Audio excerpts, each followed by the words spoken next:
everyone. Welcome back to Relax with Animal Facts. I am Steph Wolf, and today I am going to be learning with you about our furry, scaly, or possibly even slimy friends. And in today's case, it is definitely going to be a furry friend of ours because we are covering the oh-so-wonderful Binturong.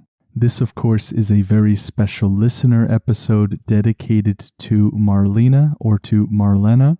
Thank you for taking the time to send in your request, and I hope that you enjoy your very own episode. For how to request your very own animal episode and for all of the facts that were used in this one, you can either go immediately to the description or the show notes, or you can wait until the end in which I will cover both of those things. For those of you that love the show and would like more of it in the form of intro-free episodes and other exclusive content, you can get access to all of that for as little as $1 a month, and you can support the show you love at the same time. For all of that, you can go to patreon.com/relaxwithanimalfacts or click on the Patreon link in the description. And now let us begin to wind down a little bit. As always, I have 3 primary exhortations for you. The first is to put on a comfortable pair of running or hiking shoes. We are definitely going to be needing that where we are going. And the second thing I would like to encourage you to do is to notice perhaps where you are carrying some tension. Is it in the head? Is it in the shoulders, in the arms? Regardless of where it is, my exhortation to you is the same. Do your best to relax whatever it is that is tense for you. It might be helpful to bring up in your mind Jell-O. Just give your best Oscar award-winning impression of that Jell-O. And the third thing I encourage you to do is to give your mind permission to wander and journey with me into a dense forest in Nepal where the Binturong resides.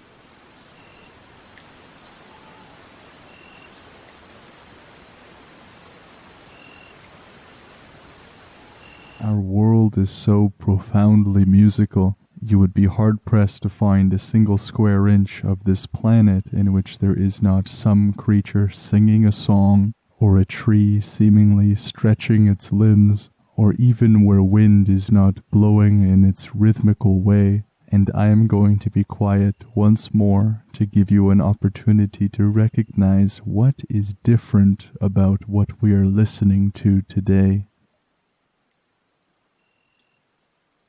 What we are listening to is the night orchestra. We are here in this dense Nepalese forest at night because the creature that we are searching for is nocturnal. That means it is going to be doing most of its hunting, its walking around during the night time, and so it is going to give us the best opportunity to see one of these in action. The animal that we are looking for today is the Binturong. Its scientific name is the Arctictis binturong. That former word is a mix of the Greek word arct, which means bear, and ictus, which means weasel. The latter portion of their scientific name, Binturong, actually has an entirely unknown meaning, and so the only thing that we have to go off of for their scientific name is bear weasel. The Binturong is actually also called the cat bear or the bear cat.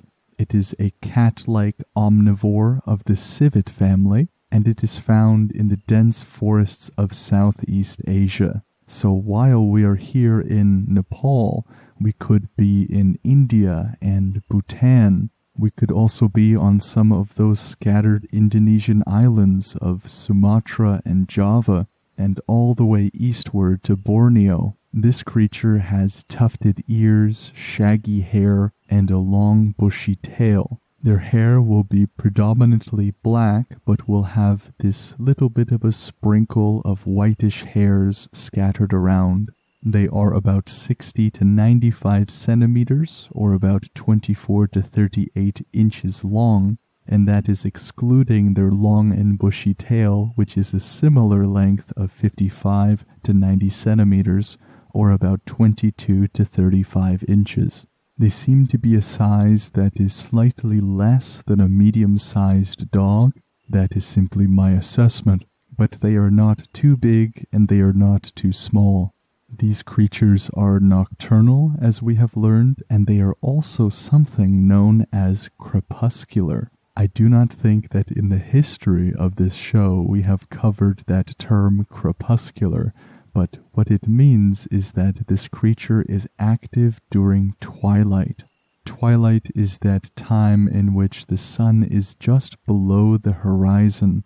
This is the position that the sun is in when we see those amazing views.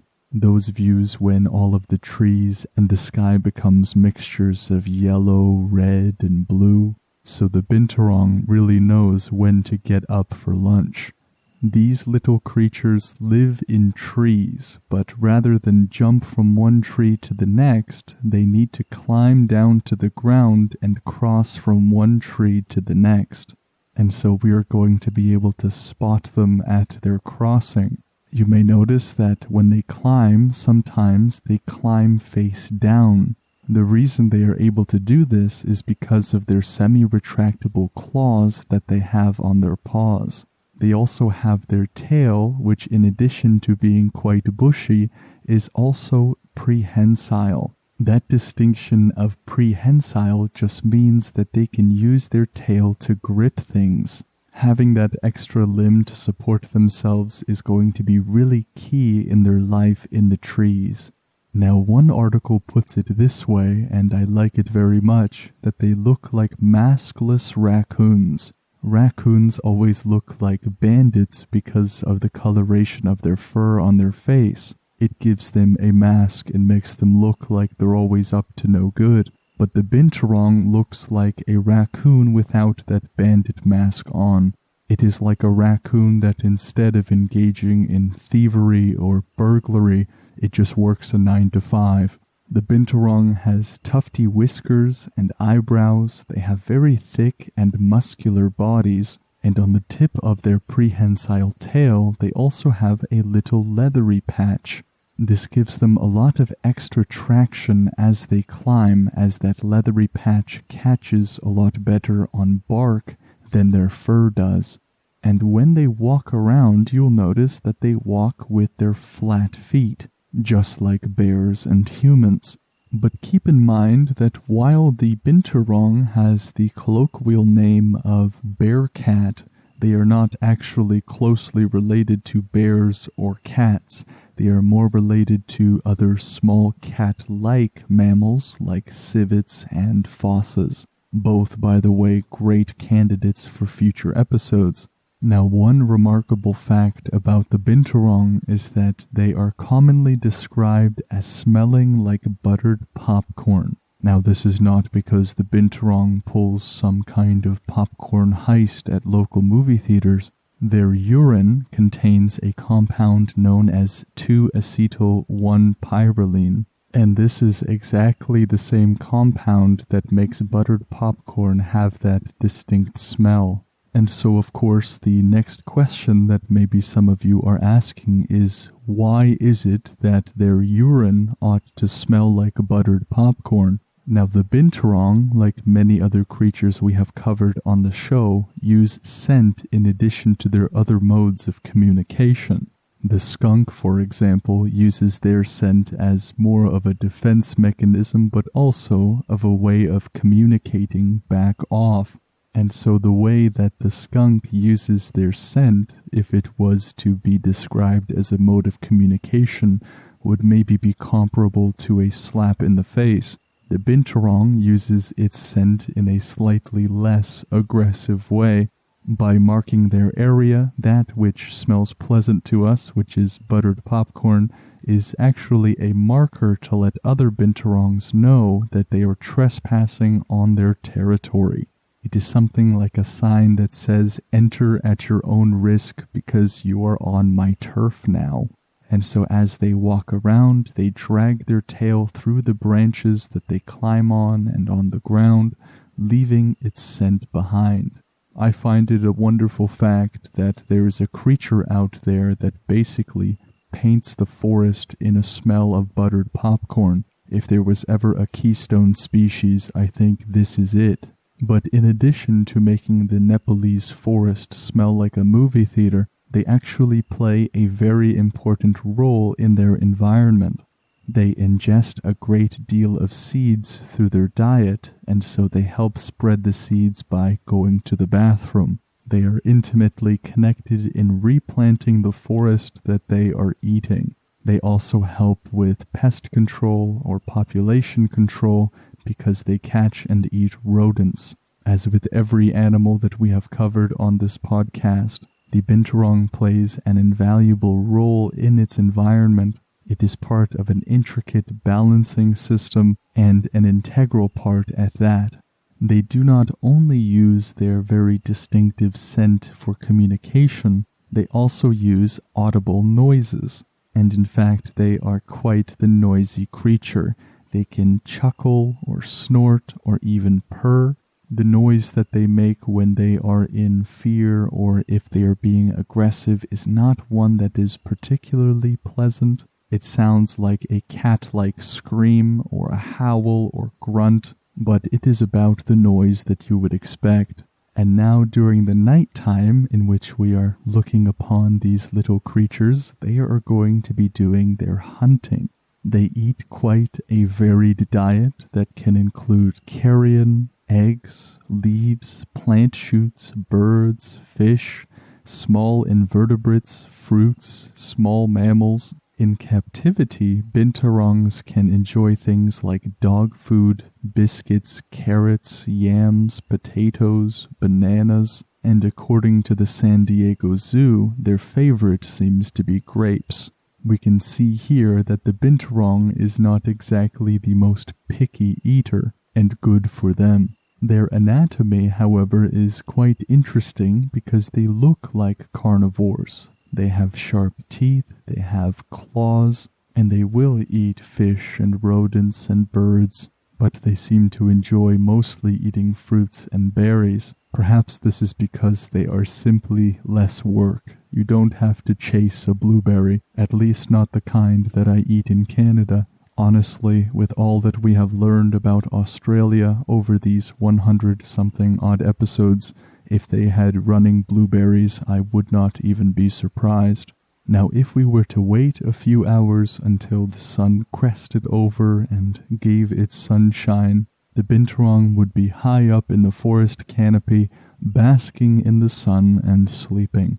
They will groom themselves up there just like cats do, nibbling and licking their fur, cleaning their face with their paws, and they will even get manicures up there as they scratch their claws on the tree trunk. They can mostly enjoy their day because other than humans, the binturong really has no known predators.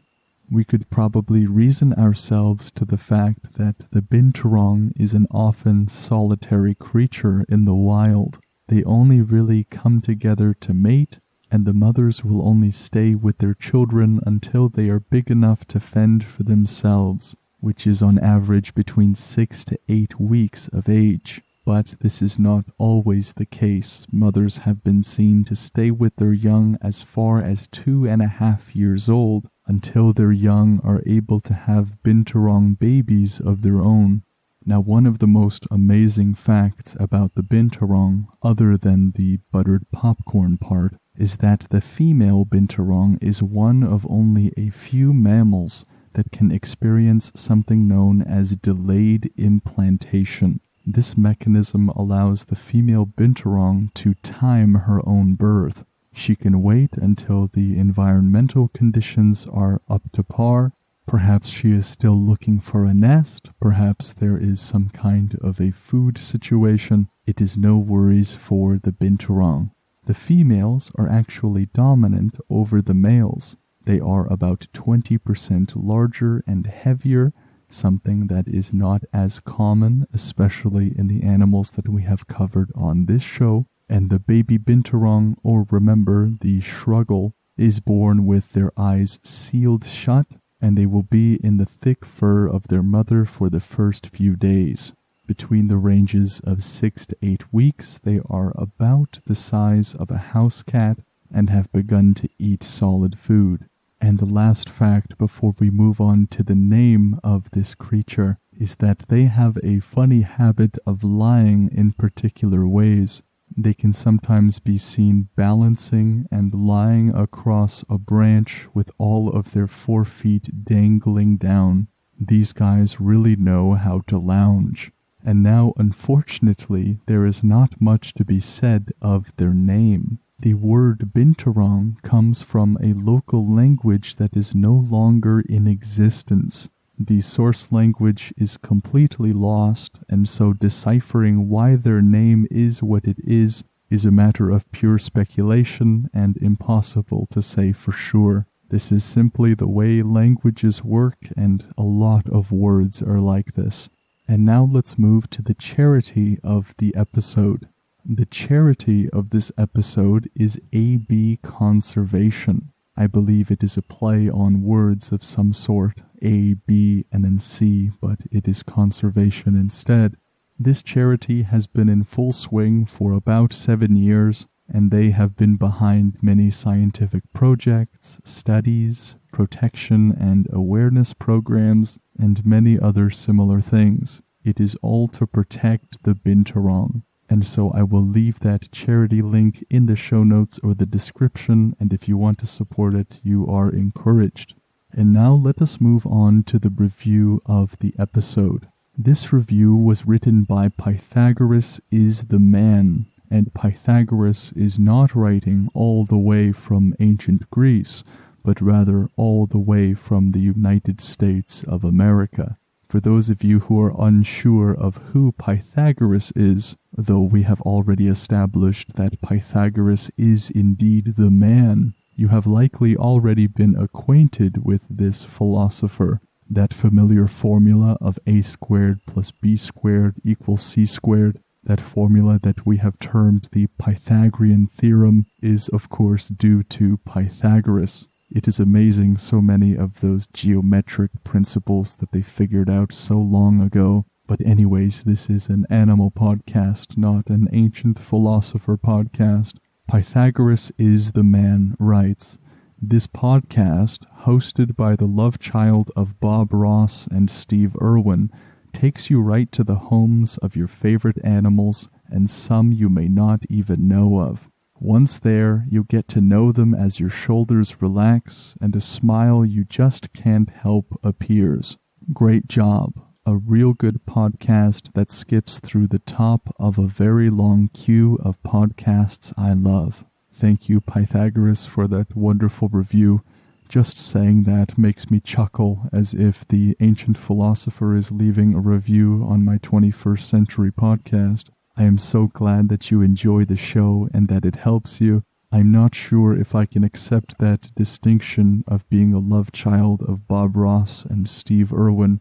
Those are quite the pants to fill, but nonetheless, I appreciate your kindness. If you love the show and it helps you, leaving a review like Pythagoras did is one of the best ways to help the show grow. It is one of the quickest ways to truly give back to the show. It allows me to know what you like, what you don't like, and most importantly, it allows more and more people to find the show and join us on our journeys together. So following the show, subscribing to it, leaving a rating, reviewing it, all of those things are amazing.